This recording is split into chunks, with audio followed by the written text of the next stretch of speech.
Ya. Assalamualaikum warahmatullahi wabarakatuh. Waalaikumsalam warahmatullahi wabarakatuh. Sebenarnya ini nggak tahu ya janjinya pagi. Saya pribadi emang kurang istirahat, tapi sangat semangat karena dengar CEO-nya. Mungkin saya hanya perlu mengulang kajian ya, 3 hal. Karena tadi saya merasakan energi yang sangat positif dan saya benar-benar melihat ini adalah aura-aura orang yang bakalan sukses ke depan. Jadi 3 hal yang ingin saya sampaikan ya, bahwa sukses itu memang kita harus kuasai 3 instrumen ini.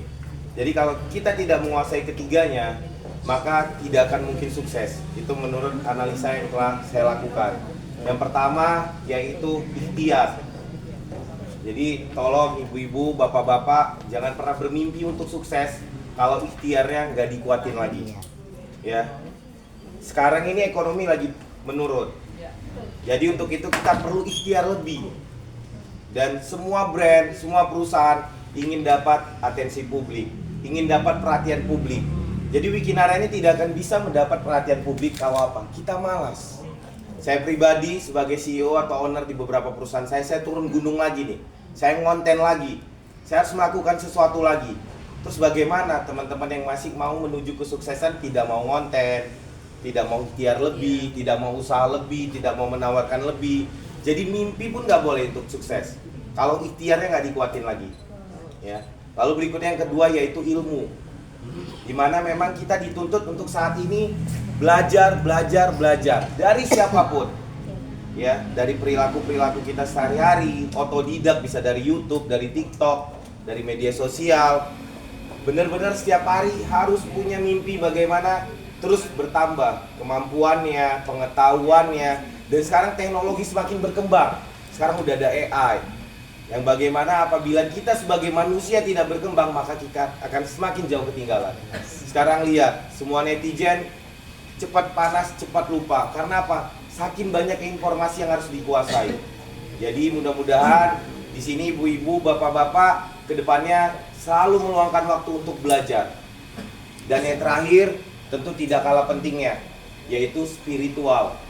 Ya, dan saya pribadi mendoakan ibu-ibu, bapak-bapak semuanya di Arafah, karena haji itu adalah Arafah. Semoga juga bisa sukses. Bahkan saya bukan hanya doakan diri saya pribadi, saya doakan buat negara saya. Bahkan saya berjanji sama Allah, ya Allah, izinkan saya untuk mengabdi kepada negara saya. Izinkan saya lebih bermanfaat untuk banyak orang. Dengan apa ya Allah? Dengan potensi yang Kau berikan kepada hamba. Semoga saudara-saudara hamba yang saat ini sedang berusaha, pejuang nafkah, pejuang keluarga, bisa Allah angkat derajatnya. Itu aja. Tapi pulang haji Iya. kita baca doa, tapi mimpin doa. Malaikatnya masih banyak. Iya, betul. Tapi mohon maaf yang hari ini saya benar-benar kurang istirahat. Iya, Di pasti. tengah memang saya berjanji, ya Allah dengan potensi yang Kau berikan, hamba ingin lebih produktif pulang dari haji. Jadi memang Amin. waktu istirahat saya seminggu ini saya baru pulang seminggu, memang kurang. Tapi saya merasakan magic dari ibadah yang saya lakukan gitu. Banyak Allah kasih kemudahan. Termasuk saya hampir 100 miliar kerugian di perusahaan saya selama 2021. Ternyata karyawan saya main dukun. Oh, Kisah nyata ini Bu. Kodam-kodam itu ternyata sekarang banyak orang yang mau sukses ke kodam. Benar. Dia mau menang main judi ke kodam. Mau beres urusan masalah pinjaman online-nya, masalah ekonominya, masalah keluarganya malah ke kodam. Udah banyak banget. Ini kejadian di saya loh. Benar-benar kejadian nyata, dan ini saya udah buat laporan. Ini sedang mencari dukunnya dan semua udah diakui. Itu kerugiannya dari 2021. Mereka marketplace Shopee itu bekerja sama ya. Terus dukun ini bilang dia akan dijagain sama Kiai Sulaiman. Allah. Jadi 1 kali mandi bayarnya juga 50 juta. Ini kisah nyata ibu-ibu. Ini dan udah ada BAP semuanya diakui dari 2021 sampai sekarang. Tapi itu doa saya di Arafah. Ya Allah, jika ada kebocoran dana di perusahaan hamba, tolong tunjukkan dengan caramu. Dan saya pulang tuh, baru pulang siangnya langsung ada laporan, Pak ini Shopee ada customer baik banget. Dia heran, kok handphone banyak dikirim ke rumahnya. Ternyata ini salah kirim, harusnya kirim ke rumah dukunnya, ternyata kirim ke rumah customer. Dan itu Allah Maha Baik yang gerakan. Iya. Kenapa? bisa aja customer-nya diam, ngapain dia mesti report? Iya. Gitu. Ya akhirnya kita lihat kerugian semua, kita cross check, kita cek CCTV, akhirnya ketahuan. Itu luar biasa, 8 orang pelakunya yang udah seperti sindikat. Jadi di brainwash terus, dia harus mandi seminggu 2 kali ke rumah dukunnya, bayar 50 juta plus makan bunga kantil. Allahu Iya. Akbar. Bahkan ibunya dikorbankan. Ini kisah nyata ibu-ibu, demi Allah, wallahi saya nggak bohong. Itu saya shock. Bahkan ibu mereka dikorbankan. Ibu mereka dikorbankan sampai lumpuh satunya. Terus saya bilang, interview, saya pernah jahatin kamu nggak?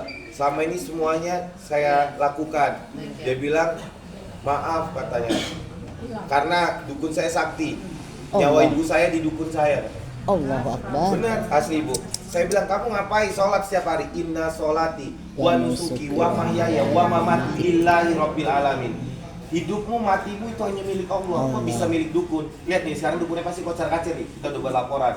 Aku bilang kayak gitu, benar gitu. Nah, dukunnya sempat udah kita tangkap gitu, tapi dia bawa backing. Emang ini dia bilang, ya udah kamu harus buat laporan dulu dan sebagainya. Terus diajak, dia udah mengakui kesalahannya, dia langsung mau bayar 2 miliar sama saya. Gila, kerugiannya banyak ya.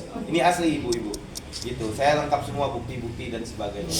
Gitu. Jadi bisa kita jadikan pelajaran bahwa di tengah kehidupan kita yang modern ini pun masih banyak orang-orang yang menyimpang dalam menuju kesuksesan.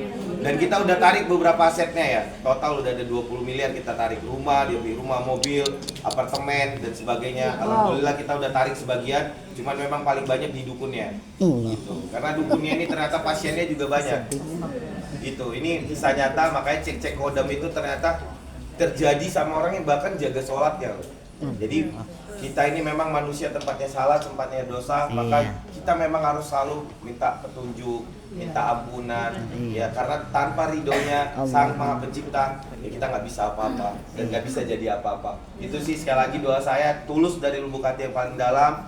Kalau saya pernah punya salah sama ibu-ibu, bapak-bapak, atau yang masih kurang dalam mempromosikan Wikinara, saya mohon maaf di keterbatasan saya. Tapi saya pastikan saya akan terus berusaha untuk lebih baik agar kita bisa sukses bersama, sehat bersama, dan bahagia bersama di dunia ini. Sekian aja ibu-ibu, doa saya yang tulus menyertai kita semua. Wassalamualaikum warahmatullahi wabarakatuh.